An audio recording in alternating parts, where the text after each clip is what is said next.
ये है Gayatri media group और आप देख रहे हैं ताज न्यूज, आईना सच का।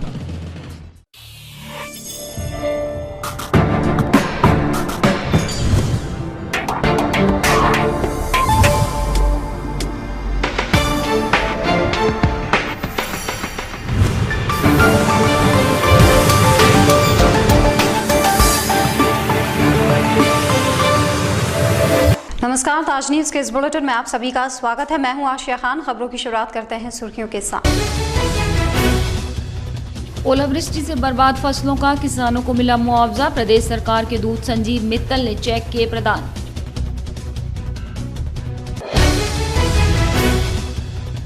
जन जागरण यात्रा के दौरान रालोद नेताओं ने निकाली भड़ास। किलावली क्षेत्र में हुई जनसभा में केंद्र और प्रदेश सरकार को लिया आड़े हाथ।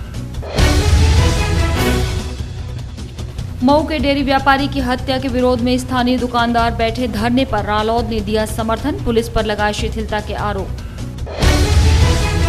और किसानों के साथ धरने पर बैठे पीस पार्टी के जिलाध्यक्ष के साथ पुलिस ने की अभद्रता। पार्टी ने फूका पुलिस प्रशासन का पुतला। किसान विरोधी होने के लगाए आरोप। और अब खबरें विस्तार से।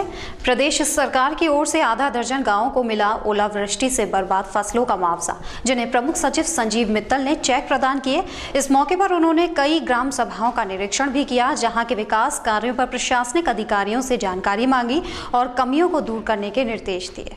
जनपद के किसानों से जब भगवान ने भी आंखें फेर ली, जब प्रदेश समाजवादी सरकार ने उसके आंसू पोंछने का काम किया। कुदरत की मार झेल रहे इन किसानों को जिसने आपदा राहत कोष से 1 करोड़ 20 लाख रुपए का मुआवजा जारी किया। आगरा सूबे में प्रमुख सचिव संजीव मित्तल ने किरावली और खैरागढ़ तहसील के 3 गांवों के किसानों के ये मुआवजा वितरित किया, जबकि कई किसानों ने बीमित फसलों के नुकसान की भरपाई की मांग की। प्रमुख सचिव जिन्हें भरोसा दिलाया कि शासन की मंशा है कि हर किसान को राहत मिले। उन्होंने 6 पोखर गांव में 22 किसानों और मुबारिशपुर में 16 किसानों को राहत राशि भेंट की। इसके बाद उन्होंने कई अन्य जगहों का भौतिक निरीक्षण भी किया, जहां क्षेत्र में हुए विकास कार्यों की पड़ताल की गई। आला अधिकारियों के निरीक्षण के दौरान जनपद के दर्जनों वरिष्ठ अफसरान भी उनके साथ रहे, जिन्होंने पूछे गए हर सवाल पर उनको जानकारी उपलब्ध कराई। पूर्व सांसद जयंत चौधरी के नेतृत्व में आगरा पहुंची राष्ट्रीय लोकदल की जन जागरण यात्रा, जिसका जनपद में जगह जगह स्वागत हुआ। पार्टी जिलाध्यक्ष ब्रजेश शाहर के नेतृत्व में जयंगारा गांव में आयोजित हुई जनसभा में प्रदेश और केंद्र की सरकारें रालोद नेता के निशाने पर रही, जिन्होंने भूमि अधिग्रहण अध्यादेश से लेकर जाट आरक्षण के रद्द होने तक में भाजपाई सरकार का हाथ बताया। उन्होंने तंज कसते हुए कहा कि ये सरकार किसान विरोधी है, जिनका असली चेहरा जनता के सामने आ गया। राष्ट्रीय लोकदल के युवा नेता जयंत इस समय फुल फॉर्म में हैं, जिनके नेतृत्व में सहारनपुर से चली राष्ट्रीय लोकदल की जन जागरण यात्रा आगरा पहुंची, जहां जनपद में कई स्थानों पर पार्टी के पदाधिकारियों ने उनका स्वागत किया। इसके बाद पूर्व सांसद जयंत चौधरी जयंगारा गांव पहुंचे, जहां पार्टी की जिलाध्यक्ष ब्रजेश शाहर की अगुवाई में सैकड़ों किसान जमा थे। इस जनसभा में जब रालोद नेता ने बोलना शुरू किया तो उन्होंने प्रदेश और केंद्र की सरकारों पर जमकर प्रहार किए। मंच से दिए गए भाषण के दौरान पूरे समय केंद्र सरकार उनके निशाने पर रही, जिन्होंने जाट आरक्षण के मुद्दे पर खुलकर आग उगली। दुर्भाग्यपूर्ण है, अगर कमी होती तो स्टे, जब पिछले साल ही जब कोर्ट में हियरिंग हुई थी चीफ जस्टिस के, उसमें तब स्टे मिल जाता, लेकिन उस समय चीफ जस्टिस ने स्टे डिनाई कर दिया था, ये कह के कि केंद्र सरकार का अधिकार है। ये केंद्र सरकार की पैरवी कमज़ोर रही और कोर्ट का ये कहना कि पिछड़ा आयोग की जो रिपोर्ट थी वो नेगेटिव थी और उसी को उन्होंने आधार मान लिया, जबकि एनसीपीसी एक्ट में प्रावधान है कि केंद्र सरकार पिछड़ा आयोग की राय लेता है, लेकिन अंतिम अधिकार तो सरकार का ही रहना चाहिए था। भाजपा की सरकार आई, उन्होंने कहा कि ये उचित फैसला था, राष्ट्रहित में फैसला था, तो क्यों नहीं राष्ट्रहित को वो बचा पाए। कोर्ट में हार का मुंह हम क्यों देख रहे हैं। बहुत बड़ा नुकसान है और व्यवहारिक बात है कि जो लोग तैयारी कर रहे थे और जिन नौजवानों ने प्रमाण पत्र बना लिए थे और वो उत्सुक थे, आज वे मायूस हैं, लेकिन मैं उनके साथ खड़ा हूँ। दरअसल भूमि अध्यादेश में हुए संशोधन से राष्ट्रीय लोकदल बेहद आहत है, जिसके विरोध में राष्ट्रीय लोकदल के नेता जयंत चौधरी जन जागरण यात्रा पर निकले हैं। उनके मुताबिक भट्टा पारसौल में 23 तारीख को इसका समापन होगा, जहां पूरे देश के किसान इस काले कानून का विरोध करेंगे। देश का किसान काफी दुखी है और गहराते संकट में है। एक तो फसल का नुकसान हुआ है और फिर मंडी पे उसको उचित दाम नहीं मिल रहा था और इस बीच में एक संकट की स्थिति किसान की नीतियों के कारण खड़ी हुई। जो भूमि अधिग्रहण कानून बदलने की एक कोशिश सरकार ने की, उससे सभी लोग चिंतित हैं बहुत मुशक्क़त के करने और संघर्ष करने के बाद 2013 में एक कानून बना था जो उनके हित के लिए था, और बिना किसान की सहमति अगर जबरन ज़मीन लेगी कोई भी सरकार आ जाए तो उसका विरोध किया जाए। इस कानून का भी हम जमकर विरोध करेंगे। और 23 तारीख को भट्टा पारसौल में, जहां आप सबको मालूम है, देश को मालूम है कि एक पुकार निकली थी कि अंग्रेज़ों के द्वारा काला कानून हटाया जाए, वहां से हम फिर बोलेंगे कि ये काला कानून वापस। प्रदेश की कानून व्यवस्था के मसले पर राष्ट्रीय लोकदल के नेताओं ने प्रदेश सरकार को जिम्मेदार ठहराया और यूपी में कानून व्यवस्था ठप बताई। जिलाध्यक्ष ब्रजेश शाह ने कहा कि रालोद किसानों की पार्टी है, पार्टी जिसकी लड़ाई पूरी ताकत से लड़ेगी। मऊ रोड पर हुई डेयरी व्यापारी की हत्या के विरोध में धरने पर बैठे स्थानीय दुकानदार, राष्ट्रीय लोकदल के नेताओं ने जिन्हें अपना समर्थन दिया। रालोद नेता चौधरी नेम सिंह भी घटनास्थल पर पहुंचे और नृशंस हत्या पर नाराजगी जाहिर की। धरने पर बैठे लोगों ने पुलिस की शिथिलता पर भारी खासा आक्रोश व्यक्त किया और आरोपियों की गिरफ्तारी की मांग उठाई। मऊ रोड क्षेत्र में हुई डेयरी स्वामी की हत्या के मामले में क्षेत्रीय लोगों का आक्रोश थमने का नाम नहीं ले रहा है, जिन्होंने आरोपियों की गिरफ्तारी की मांग को लेकर शुक्रवार को भी मार्केट बंद रखा। इलाके के दुकानदार हत्या की सनसनीखेज घटना से बेहद आहत है, जिसके विरोध में दुकानदारों ने बाजार में धरना दिया और आरोपियों की गिरफ्तारी की मांग की। मैं ये कहना चाहता हूँ और लोगों को भी, पुलिस ने कोई कार्रवाई नहीं की है। उसके बाद हमारी लेबर को पीटा, हमने एनसीआर कराई, उसके खिलाफ कोई कार्रवाई नहीं हुई। उसके बाद उन्होंने कहा कि तुमने हमारे खिलाफ रिपोर्ट दर्ज कराई, उसी का नतीजा है कि उन्होंने मर्डर कर दिया। पुलिस से उनकी साठगांठ है, उन्हें पुलिस का कोई भय नहीं है। इस इलाके के दूसरे दुकानदारों में भी हत्याकांड को लेकर भारी नाराजगी है, जिनका कहना है कि क्षेत्र में आए दिन दबंग किस्म के लोग रंगबाजी दिखाते हैं, विरोध करने पर मारपीट करते हैं। मतलब मेरे एटीएम पे आते हैं लड़के और मैं एक जना जाने के लिए अंदर कहता हूँ तो वो कहते हैं बुड्ढे चुप होकर बैठ जा, यहाँ पे इतना लीडर जगह मानेंगे, घर पहुँचना है कि नहीं शाम को तुझे। और मेरे साथ में हत्यापाई भी हो चुकी है, पर यहाँ पे कोई देखने वाला नहीं। हम नाइट में भी ड्यूटी करते हैं, दिन में भी करते हैं। राष्ट्रीय लोकदल के नेताओं ने भी मौके पर पहुंचकर पीड़ित परिवार को सांत्वना दी और दुकानदारों के साथ धरने पर भी बैठे। उन्होंने हत्या आरोपियों की गिरफ्तारी न होने के लिए पुलिस को खूब खरी खोटी सुनाई। जो घटना घट रही है, कानून व्यवस्था की तो बिल्कुल धज्जियां उड़ी हुई हैं। यहाँ कोई किसी को कुछ नहीं देख रहा है, आदमी को आदमी नहीं कह रहा है। पता नहीं क्या ऐसा कानून व्यवस्था नाम की तो कोई चीज़ नहीं है प्रदेश में। रही इसकी बात, ऐसे लोगों के इशारों पे ये पुलिस काम करती है कि सच्चाई बिल्कुल पानी का दूध का दूध, पानी का पानी नहीं होने दे रहे लोग। और व्यापारी इस तरह से अगर ये घटनाएं होती रहेंगी तो कौन दुकान यहाँ पे अपना चलाएगा, कारोबार कैसे करेगा, कैसे अपने बच्चों का पालन पोषण करेगा। दुकानदारों के प्रदर्शन को देखते हुए काफी पुलिस बल भी मौके पर पहुंच गया, जिसने दुकानदारों को समझाने का काफी प्रयास किया, लेकिन वो हत्यारों की गिरफ्तारी से पहले कोई भी बात सुनने को तैयार नहीं हुए। पीस पार्टी ने शुक्रवार को दीवानी चौराहे पर आगरा पुलिस प्रशासन का पुतला फूंका और किसान विरोधी होने के नारे लगाए। पीस पार्टी कार्यकर्ताओं का कहना था कि पुलिस प्रशासन ने आधी रात को आकर किसानों को हक दिलाने के लिए भूख हड़ताल पर बैठे पार्टी जिलाध्यक्ष के साथ अभद्रता की और जबरदस्ती उनका अनशन तोड़वाया। पीस पार्टी ने पार्टी जिलाध्यक्ष से हुई अभद्रता और किसानों को हक दिलाने के उद्देश्य से शुरू की गई अनिश्चितकालीन हड़ताल जबरन तोड़वाने के लिए आगरा पुलिस का पुतला फूंका। साथ ही चेतावनी दी कि पुलिस प्रशासन जबरन भूख हड़ताल तोड़वाने के दौरान किसानों को मुआवजा देने के लिए जो समय मांगा है, अगर समय रहते किसानों को उनका मुआवजा नहीं मिला तो पीस पार्टी दोबारा सामूहिक भूख हड़ताल करेगी। हमारा जो है अनशन को तोड़वाया गया जबरदस्ती। जो है ये कौन सी जो है कानून लागू होती है कि जो है रात को अनशन पे लोग कम रहते हैं, इसलिए जो है जबरदस्ती सीओ और पुलिस फोर्स यहाँ आकर जबरन जो है हमारा जो है अनशन तोड़वाया गया। किसानों के हक की लड़ाई लड़ रहे थे हम, उसमें प्रशासन का हमने पुतला फूंका है और ये संदेश दिया है कि अगर हमारे साथ ऐसा करते रहेंगे तो हम इसी तरह जो है जवाब देते रहेंगे, प्रशासन हमें कमजोर कर सकते। पूर्वक शाम को यहाँ पर रात को 12 बजे मैं यहाँ पर था, पुलिस की मौजूदगी में जबरदस्ती हमारे सरकारियों का अंदर तोड़वाया और धमकी देकर तोड़वाया। ये प्रशासन का रवैया दमनकारी रवैया है। इस दमनकारी रवैये के खिलाफ हम जो है प्रशासन का और शासन का पुतला फूंक रहे हैं और सबको शासन के सहारे पे हो रहा है कि हमारी आवाज़ को दबा दिया जाए, लेकिन पीस पार्टी आवाज़ दबेगी। पीस पार्टी जिलाध्यक्ष ने बताया कि पीस पार्टी गरीबों और किसानों की हितैषी है, इसलिए फसलों के बर्बाद होने पर किसानों को मुआवजा दिलाने के लिए पार्टी ने भूख हड़ताल करने का कदम उठाया था, जिसे आगरा पुलिस प्रशासन ने आधी रात को दीवानी चौराहा स्थित चौधरी चरण सिंह स्मारक पर जबरदस्ती तोड़वा दिया, जो बेहद निराशाजनक है। हालांकि पुलिस ने किसानों को मुआवजा देने का वादा करते हुए समय मांगा है। अब देखना होगा कि क्या समय रहते किसानों को मुआवजा मिल पाता है और नहीं तो उसके बाद पीस पार्टी अपना अगला कदम क्या उठाती है। बीते दिनों हुई यमुना के घाटों की सफाई के बावजूद भी ये घाट अपने ही पुराने रूप में नजर आ रहे हैं, क्योंकि यमुना में सिल्ट का भंडार है जो न जाने कितने ही सालों से साफ नहीं हुआ है। सिल्ट ने एक बार फिर यमुना के घाटों पर जमना शुरू कर दिया है। यमुना नदी जो आज एक नाले में तब्दील हो चुकी है, वहीं इसकी सफाई को लेकर संबंधित विभाग को कोई चिंता नहीं है। यमुना की सफाई के नाम पर विभाग आज केवल खानापूर्ति कर रहा है। विभाग ने बीते दिनों यमुना के घाटों की साफ सफाई की थी, जो कि अब एक बार फिर अपने पुराने रूप में ही आ गए हैं, क्योंकि मथुरा की तरफ से आ रहे गंदे पानी ने एक बार फिर घाटों पर सिल्ट जमना शुरू कर दिया है।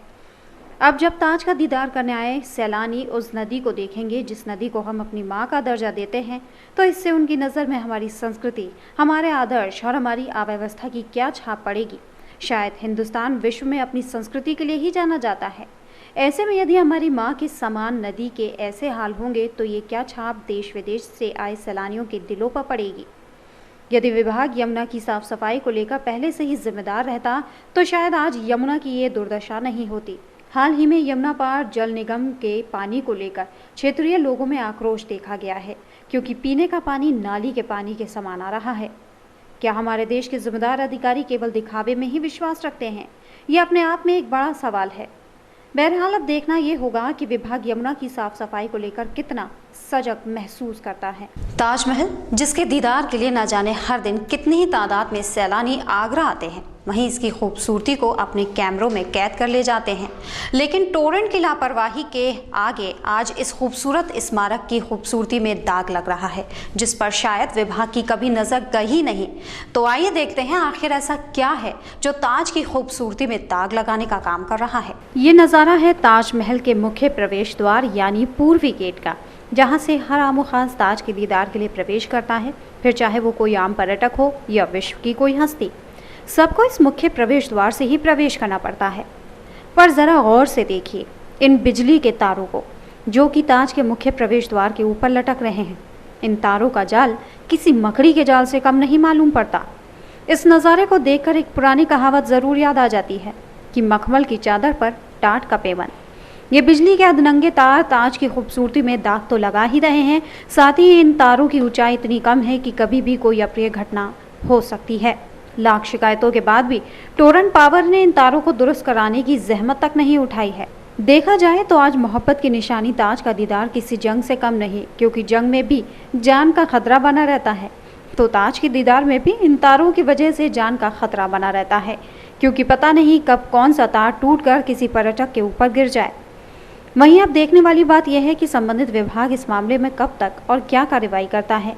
क्या विभाग इन तारों के जाल से कभी ताज परिसर को मुक्त करा पाएगा, या ताज दीदार को आने वाले सैलानी यूं ही मौत के साए में ताज का दीदार करते रहेंगे। फिलहाल यहाँ रुकेंगे एक छोटे से ब्रेक के लिए, जल्द हाजिर होंगे। देखते रहिए ताज न्यूज़।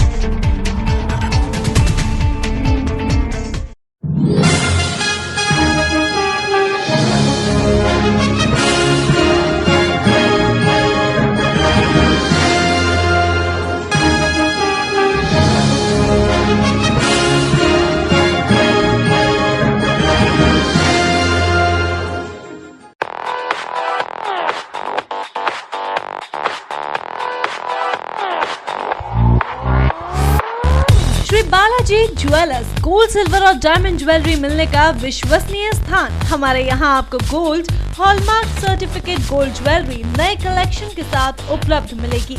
संपर्क करें Shri Balaji jewellers, fortune tower near Kargil petrol pump, Agra. Phone number 9719333563 और 9759333992।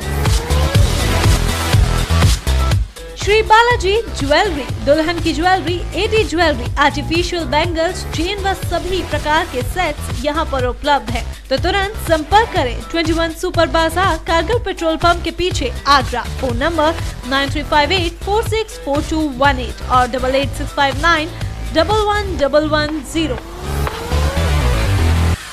Give your child the best start in life with the International School Agra's unique blend of academics, experiential learning, life skills, spoken English and human values.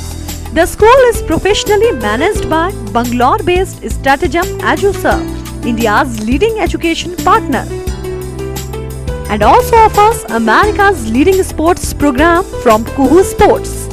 Admissions open from KGI to grade 6. Campus located at Fatehabad Road. For admissions, call 07055004999 or 4449. Nandini group का एक और कदम, Nandini state. अब कागारौल में एक ऐसी colony जहां आप पा सकते हैं पक्की सड़क, स्वच्छ जल, बिजली की सुनिश्चित आपूर्ति, हरे भरे पार्क, भव्य मंदिर, कॉमर्शियल प्लॉट और दुकान, वो भी बहुत कम कीमत में। ये सब सुविधा कागारौल में गेट बंद कॉलोनी यानी नंदिनी स्टेट में। अब गांव को शहर बनाना है, हमारा सपना आपका घर हो अपना। नंदिनी स्टेट।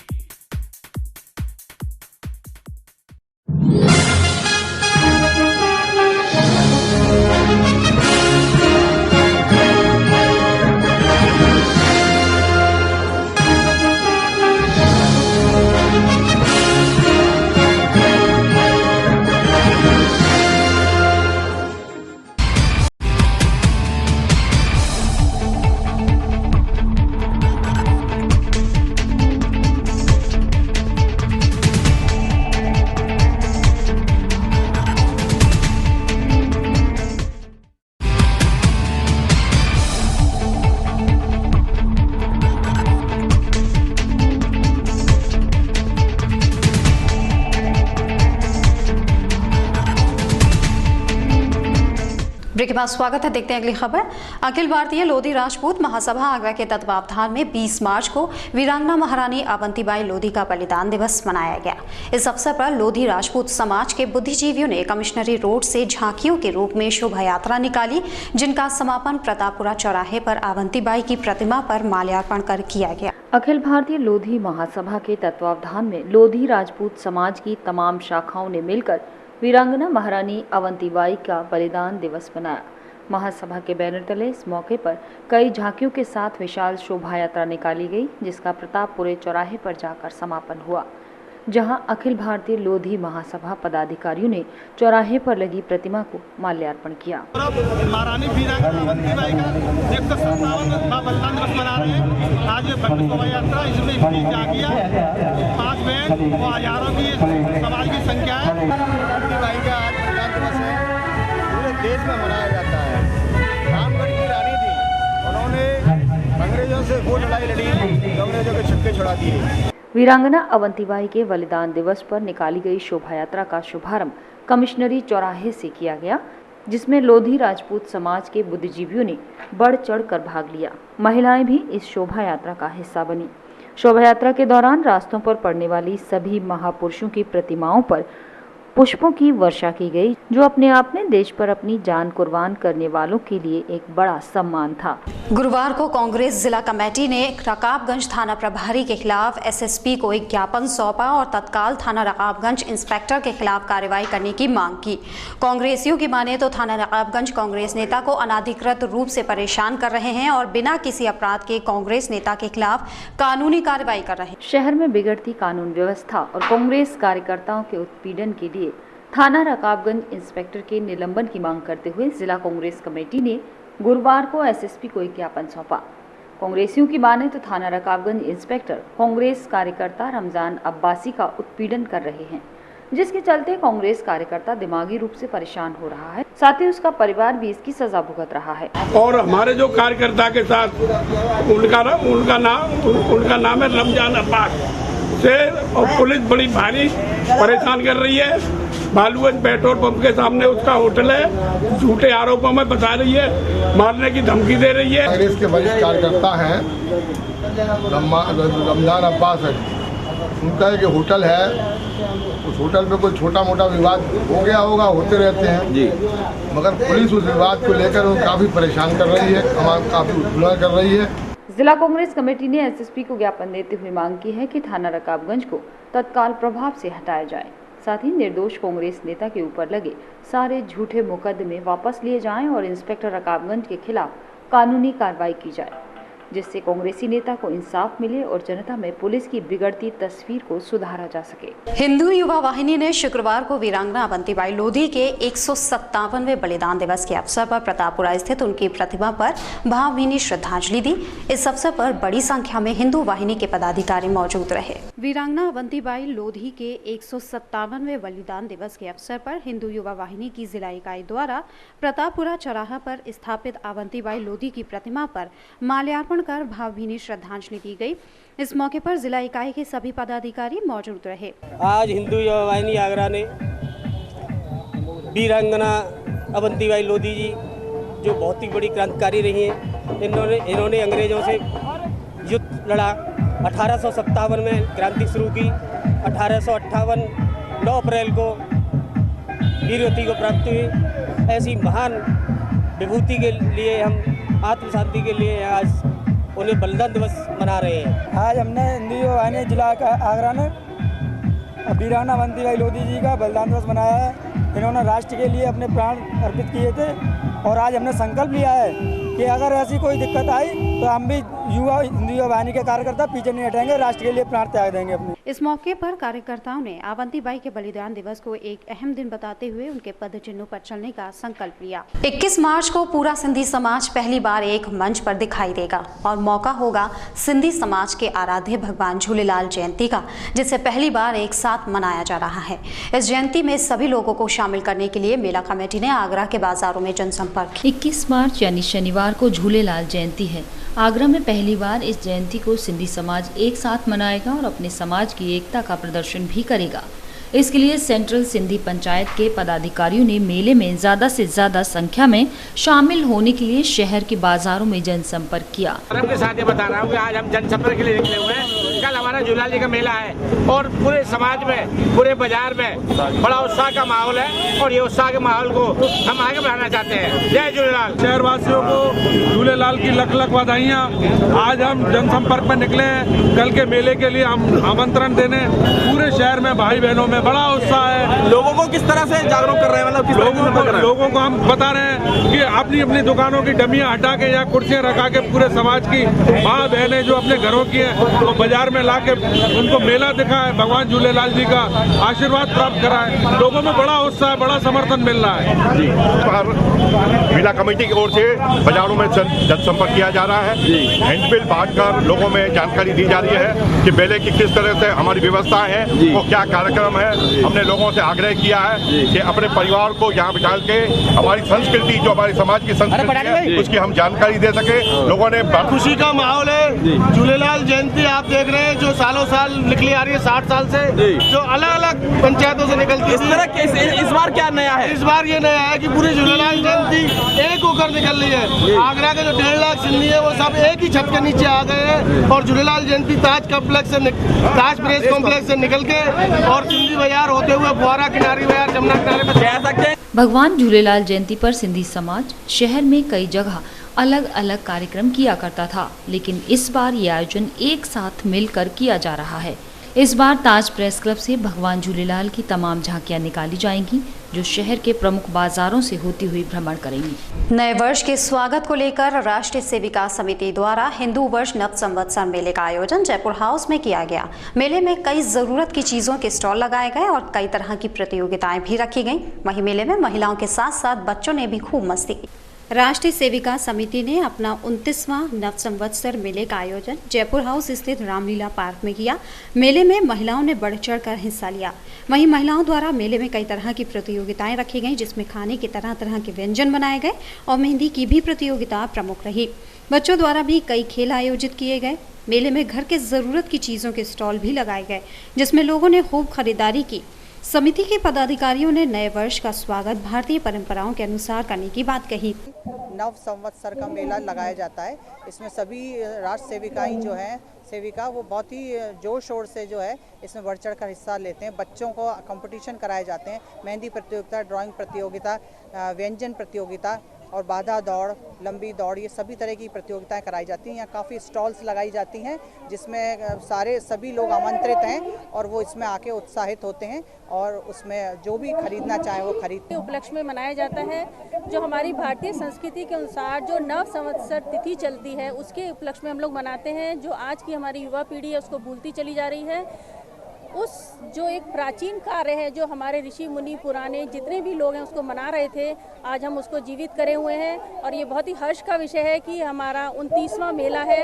28 वर्षों से लगातार हम लोग इस मेले का आनंद मेले का आयोजन कर रहे हैं और यह केवल एक मात्र मेला नहीं है, मनोरंजन का साधन तो है, साथ में यहाँ पर भारतीय संस्कृति का रूप दिखाई देता है।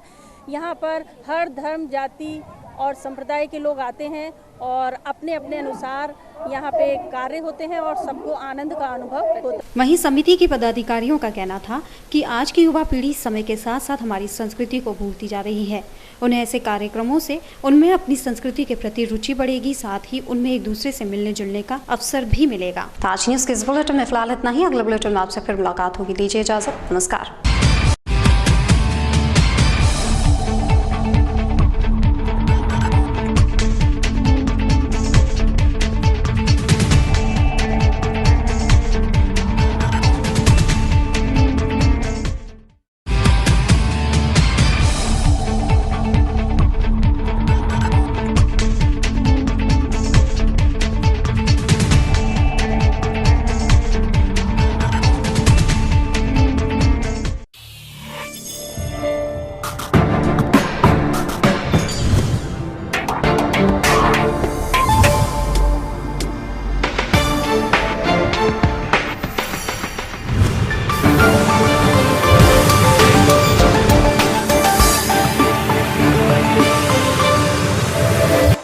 ये है गायत्री मीडिया ग्रुप और आप देख रहे हैं ताज न्यूज़, आईना सच का।